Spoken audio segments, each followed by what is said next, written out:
Before World War II, there were Jews in Germany who thought the smart move was to cooperate with the Nazis. They didn't resist. They didn't speak out. They thought, if we play nice, maybe they'll leave us alone. They believed hatred could be reasoned with, and they were wrong, and many paid with their lives. So I ask you now, if you had lived back then, would you have seen it? Or would you have told others to calm down, to go along, to stop making trouble? Today in New York City, a man named Zoran Mandani is running for mayor. He was asked a simple question. Will you denounce the phrase, globalize the Intifada?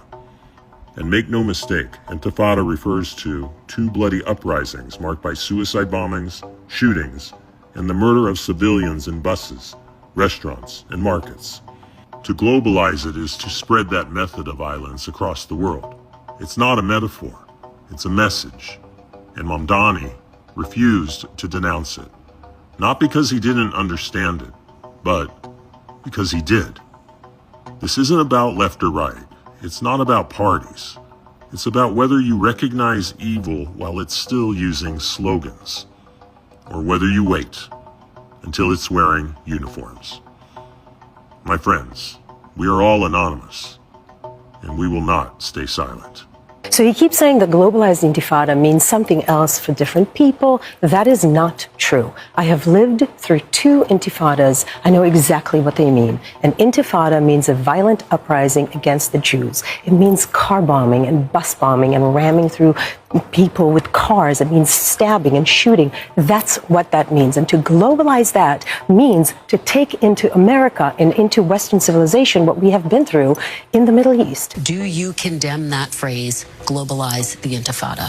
That's not language that I use. But do you actually condemn it? I think that's the question and the outstanding issue that a number of people, both of the Jewish faith and beyond, have. I've heard from many Jewish New Yorkers who have shared their concerns with me. For the people who care about the language and who feel really concerned by that phrase, why not just condemn it?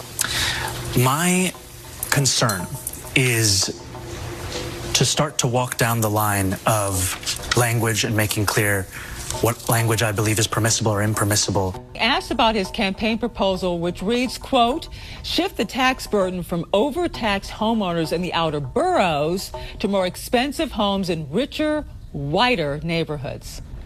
Explain why you are bringing race into your tax proposal. That is just a description of what we see right now. Can you say why America is the greatest country in the world? Diversity and opportunity. Lewis? Freedom and freedom. So let's keep it that way. Well, why is America not the greatest country in the world, Professor? That's my answer. You're saying... Yes. You know why people don't like liberals? Because they lose. If liberals are so fucking smart, how come they lose so goddamn always? Hey, and with a straight face, you're gonna tell students that America is so star-spangled awesome that we're the only ones in the world who have freedom? Canada has freedom. Japan has freedom. The UK, France, Italy, Germany, Spain, Australia, Belgium has freedom. So 207 sovereign states in the world, like 180 of them have freedom. All right. And yet you, sorority girl, just in case you accidentally wander into a voting booth one day, there's some things you should know. And one of them is, there is absolutely no evidence to support the statement that we're the greatest country in the world. We're 7th in literacy, 27th in math, 22nd in science, 49th in life expectancy, 178th in infant mortality, 3rd in median household income, number 4 in labor force, and number 4 in exports. We lead the world in only 3 categories: number of incarcerated citizens per capita, number of adults who believe angels are real, and defense spending, where we spend more than the next 26 countries combined, 25 of whom are allies. Now, none of this is the fault of a 20-year-old college student, but you nonetheless are, without a doubt, a member of the worst generation ever. So when you ask what makes us the greatest country in the world, I don't know what the fuck you're talking about. Yosemite?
Stargate. Put that name down in your books, because I think you're going to hear a lot about it in the future. A new American company that will invest $500 billion at least in AI infrastructure.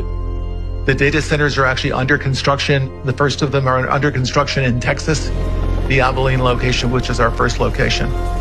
Abilene is a town on the western central plains of Texas. We kind of scratch and fight for everything good that comes our way. I had people reaching out and they said, well, is the president going to come see you? And I said, well, he hasn't texted me yet. So I'm thrilled we get to do this in the United States of America. I think this will be the most important project of this era.